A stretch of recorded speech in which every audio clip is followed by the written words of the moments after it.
There's a moment in every long marriage when you realize you don't actually know the person sleeping next to you. For me, that moment came on a Tuesday morning in March when I woke up to find my bed looking like something from a magazine spread. The pillows were fluffed. The corners were hospital tight. The duvet was folded down at exactly the right angle.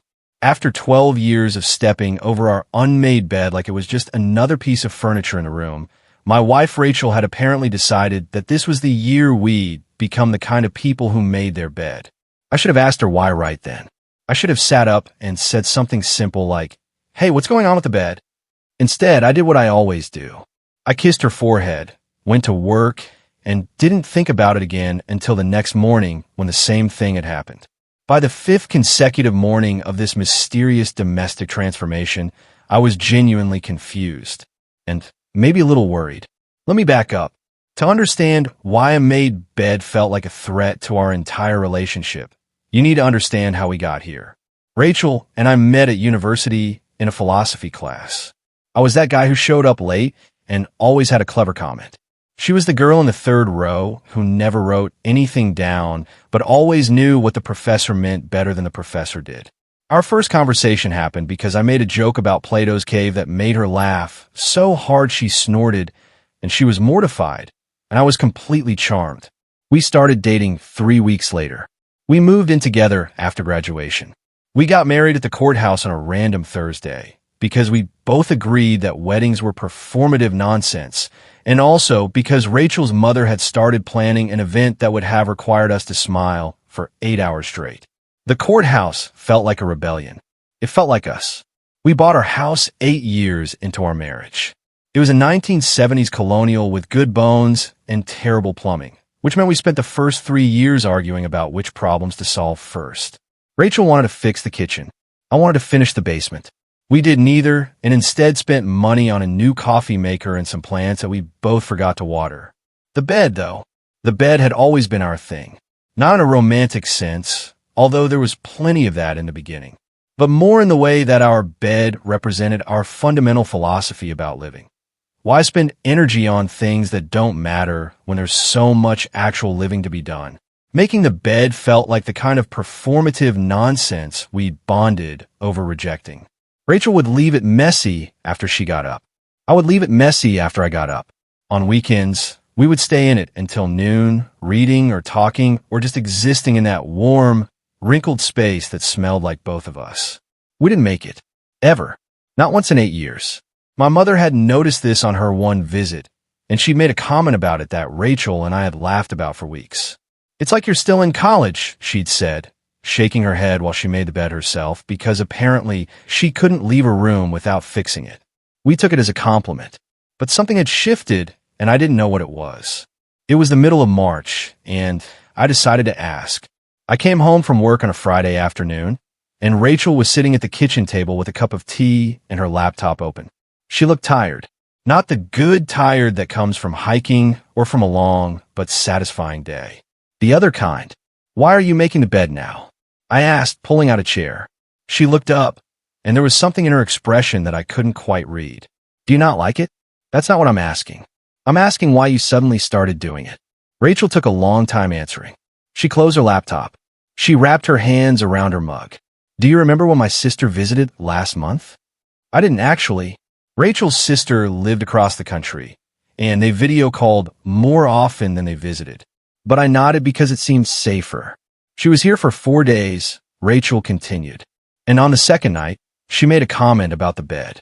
She said, 'Rachel, don't you want to make your bed? It would take like 2 minutes.' And I realized something." "What?" "I realized that I've been telling myself I don't care about making the bed because you don't care about making the bed. And that felt smart and philosophical and very us. Very us against the world, you know? We're not the kind of people who are slaves to domestic rituals. We have more important things to do." She paused, and I watched her carefully. This was important. I could feel it. "But the thing is," Rachel said, "my sister isn't part of our rebellion. She's just someone who visits sometimes. And when she was here, it felt like she was judging me. And I realized that I was using our thing, our whole bed thing, as a shield against feeling like I wasn't domestic enough or traditional enough or whatever. That I was so busy proving I was the kind of person who didn't make her bed that I never actually decided if I wanted to or not. I didn't say anything. I was thinking about all the times we'd both refused to make the bed, and I was trying to figure out if we'd actually made that choice together or if we just never questioned it. So I started making it, Rachel said. And you know what? It feels nice. It feels nice to walk into a bedroom that looks put together. It feels nice to get into a made bed at night. And I hated admitting that because it felt like I was proving everyone right. Everyone who ever said we'd grow out of this phase. I don't care if you make the bed, I said finally. I know, but I needed to do it for me. That conversation should have been the end of it. Rachel made the bed every morning. I sometimes made it, sometimes didn't. Life went on. We continued being the kind of couple that annoyed our parents and delighted our friends and generally did whatever we felt like doing at any given moment. But I couldn't stop thinking about what she'd said. Over the next few weeks, I started noticing things. Rachel had also started washing the dishes before bed, instead of leaving them in the sink for morning. She'd organized the bookshelf, not chronologically or by color like she joked about doing for years, but by category, fiction, nonfiction, gardening books that we'd bought when we thought we might start a vegetable patch. She cleaned out the garage. She made a meal plan. She'd become, in some strange way, the kind of woman she'd always said she wasn't. And I realized something that made me deeply uncomfortable. All these years, I thought we were rebels together. I thought we'd chosen this life of controlled chaos and beautiful disorganization because we were too smart for domestic rituals. But maybe I just followed Rachel's lead because following Rachel's lead had always been easy. Rachel was brilliant and funny and unconventional, and being with her made me feel like I was those things too. But what if I'd been so busy being the kind of person who was with Rachel that I'd never actually decided what kind of person I was? I brought this up on a Saturday morning as we were making breakfast. Rachel was making scrambled eggs, actually scrambled eggs with fresh herbs because apparently that was something she was doing now too, and I was standing at the counter watching her. Do you think I'm following your lead? I asked. Rachel stopped mid-scramble. With what? With the bed. With the life we've built. With how we've decided to be. She set down the spatula and turned to face me. Is that what you think? I don't know. Maybe. You were always the one who decided we were above all this. And I just kind of agreed because it made sense and because I like who I was when I was agreeing with you. Rachel was quiet for a moment. Then she said, "You're not following my lead. You're following your own lead. You just happen to be walking in the same direction as me, and you have been for 12 years. That's not following. That's choosing, over and over again. But what if I chose to make the bed? What if I wanted a more organized garage? Then you would do those things. But I don't. I don't want any of that." Rachel turned back to the eggs. "Then don't do it. I'm not doing this to make you do it. I'm doing this because I realized what I wanted. You can realize something different." After that conversation, I became hyper-aware of all the places in my life where I was living by default rather than by choice. I'd worked at the same marketing firm for 6 years because I'd been too lazy to look for something else. I had the same friend group since college because change was exhausting. I voted the same way Rachel did because we'd voted together and it seemed easier than forming my own political opinions. I'd never finished that novel I'd been telling people I was writing because I was too comfortable in the identity of someone who was writing a novel without actually writing it. It was unsettling to realize. Rachel noticed something was off. I was quieter. I was making lists of things I wanted to do, things I wanted to be, directions I wanted to go that might be different from the direction we'd been going together. "Are you okay?" she asked one night, and we were in bed, and the bed was made, and I was acutely aware of the made bed as a symbol of something I didn't fully understand yet. "I think I've been wasting time," I said. "At work, everywhere." Rachel rolled over and looked at me. "What do you want to do?" "I don't know yet. That's the problem. I spent so much time being a person who wasn't wasting time by being above, wanting to make his bed, that I never actually figured out what I wanted. So figure out now. I'm 39 years old. Great. You have time." About 2 weeks into my personal identity crisis, Rachel came home from work early.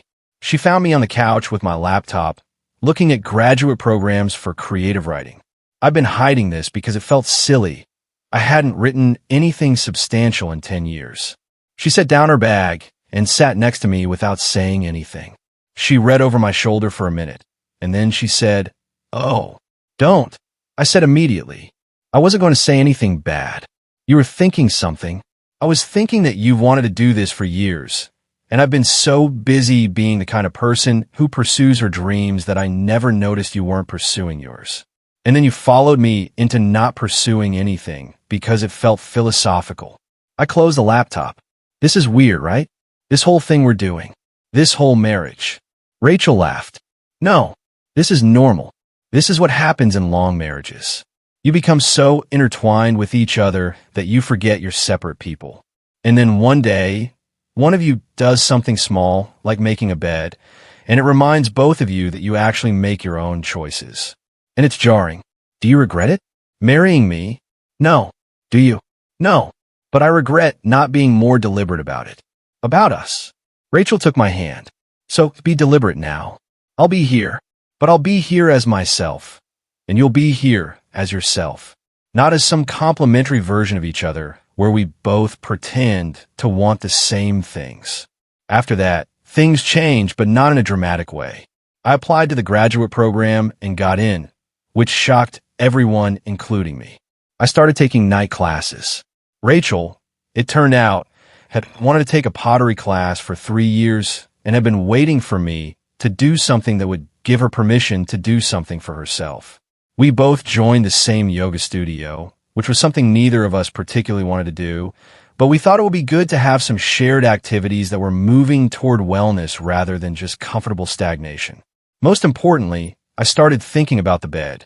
One morning, about 2 months after Rachel had her awakening, I woke up before her. She was still asleep, and there was that familiar wrinkle of blankets and pillows that had been the landscape of our bedroom for 8 years. And instead of just leaving it, I made the bed. When Rachel woke up, she didn't say anything, but I could see her taking it in, the fluff pillows, the straight edges, the deliberate arrangement of something that had been chaotic for so long. "You made the bed," she said finally. "I did." "Why?" "Because I wanted to." I realized I'd never actually thought about whether I wanted to make the bed or not. I just decided I was the kind of person who didn't. And I am, actually. I'm someone who can choose to make the bed because I like how it feels, not because I'm supposed to like how it feels. Rachel smiled. "And how does it feel?" "Honestly, it feels good. It feels like I'm taking care of something that I share with someone I love.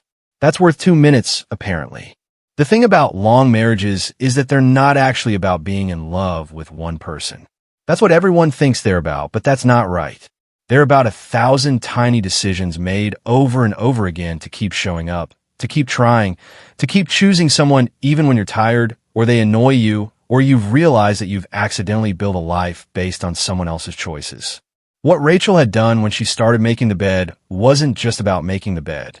It was about reclaiming her agency. It was about saying, "I've been living reactively based on my identity as a person who rejects convention, and now I'm going to live actively based on what I actually want, whether that's conventional or not." And what that had forced me to do was look at my own life and ask myself what I actually wanted. For years, I told myself that I was content. I told myself that wanting more was greedy or restless or fundamentally dissatisfied. But really, I'd just been afraid. I'd been afraid of failing. I'd been afraid of change. I'd been afraid of becoming the kind of person who needed things to be a certain way, and so I'd built an entire identity around not needing things to be a certain way. The thing was that identity had been comfortable. It had been easy. It had made me feel smart and above it all and special. And giving it up meant admitting that maybe wanting your bedroom to look nice wasn't a sign that you'd sold out. Maybe it was just a sign that you wanted your bedroom to look nice. What I didn't anticipate was how this would affect other people in our lives. My mother called one Sunday, and I mentioned that Rachel and I had been making the bed every morning. There was a long pause, and then my mother said, "Well, it's about time." That should have annoyed me, but instead, I understood. My mother had been trying to tell me something for years without actually saying it. She'd been trying to tell me that you don't stay young by refusing to grow. You stay young by continuing to choose, over and over, to be the person you want to be. Rachel's sister, the one who'd made the comment about the bed in the first place, video called to talk to Rachel about something else. But before they hung up, she said, "I notice your room looks really nice now." Rachel didn't make it about vindication or about being right. She just said, "Yeah, it does." My best friend Derek, who I've known since high school, asked me one night if something was wrong because I wasn't being my usual sarcastic self about his complaints about his own unmade life. "Nothing's wrong," I said. "I'm just thinking about making some changes." "Like what?" "Like actually becoming the person I keep saying I'm going to be. Like finishing my novel. Like going back to school. Like making intentional choices instead of just existing." Derek looked at me like I'd told him I was moving to a commune. "Who are you, and what have you done with my friend?" "I'm still your friend. I'm just deciding to be your friend more deliberately." Rachel and I didn't suddenly become a different kind of couple. We didn't become the kind of couple that coordinates their outfits or has scheduled date nights or does any of the things that we'd always silently judged other people for doing. But we did become more honest with each other. I told her that I was scared about graduate school. She told me she was scared that I'd resent her because she'd been the catalyst for this whole cascade of change in my life. I said that I'd resent her whether she was the catalyst or not, because I resent people sometimes. That's how human beings work. She said that was fair. She asked me if I was happy. Not in a neurotic, constant way, but in a real way. "Do you like your life? Do you like me? Do you like where we're going?" "I like that we're both trying to figure out what we actually want," I said. "That's happy. That's the kind of happy that lasts." One night, about 6 months after the bed revolution began, we were both getting ready for bed. The bed was made, obviously. Rachel was reading. I was thinking about a scene in my novel that I was actually, finally, writing. "Can I tell you something weird?" Rachel said, putting her book down. "Always. Sometimes I miss the unmade bed. Like, nostalgia for how chaotic we used to be." I thought about that. Yeah, I think I do too. But I think we can be chaotic in other ways now. We could be intentional about being messy instead of just accidentally messy. Rachel laughed. "That's very you." "What do you mean?" "I mean you've become the kind of person who thinks about intentionality in chaos. That's growth." Here's what I've learned in the almost a year since Rachel started making the bed. I've learned that long marriages are a lot like long books. In the beginning, everything is exciting and new, and you read constantly because you want to know what happens. But somewhere in the middle, you start to get comfortable. You know the characters. You can predict the plot. And if you're not careful, you start to skim instead of actually reading. You stop paying attention to the small details that make the story worth telling. And then something happens that makes you look up from a page. Something small. Something like a made bed. And you realize that you've been missing things. Not big things. The small things that make a marriage actually matter. I've learned that being with someone for 12 years doesn't mean you know them. It means you've had 12 years to learn them, which is a completely different thing. Rachel was always going to be the brilliant, unconventional woman I fell in love with. But she was also always going to be a woman who wanted things and needed things and changed her mind about what those things were. And I've been so focused on being the man who was with that woman that I never asked myself who that man actually was. I've learned that making your bed is a small thing, but it means something. It means you're taking care of the space you share with someone. It means you're taking 5 minutes to say, "I care about this. I care about this room. I care about walking into this space and feeling like someone cares about it." And I've learned that sometimes the most profound things happen in the most mundane circumstances. Sometimes your entire marriage shifts because your wife decides to make the bed. Sometimes you realize you haven't actually been choosing your life. You've just been living it. And sometimes the scariest and most important thing you can do is decide to actually choose. I'm writing this now from my graduate program office, which I've finally set up properly with a desk that isn't buried under papers. Rachel is in the pottery studio, and she's actually quite good. She's thinking about selling some of her pieces. We still make the bed every morning. Usually together, actually. We've turned it into this weird domestic ritual that would have horrified our younger selves. But our younger selves were kind of idiots, so that's okay. We still argue. We still have nights where we're frustrated with each other. But we argue about real things now, about what we actually want, about who we're trying to be, about the distance between who we are and who we're becoming. Last month, my novel got accepted for publication. Rachel cried. Then she made a bigger breakfast than usual, and we sat in our bedroom, in our made bed, because we just gotten up, and we talked about what comes next. I'm proud of you, she said. I know, but you should also be proud of yourself. You started this. I made a bed, Marcus. No, you decided to live intentionally instead of just existing. And that made me decide the same thing. Rachel smiled. Well then, I guess we're both actually living now. And that's exactly right. After 12 years of being a couple that existed together in comfortable chaos, we're finally a couple that's actually living. It turns out that takes making the bed. It takes being willing to look at your life and ask yourself if you're choosing it or just accepting it. It takes being brave enough to change your mind about who you think you are. It takes, in the end, very small revolutions.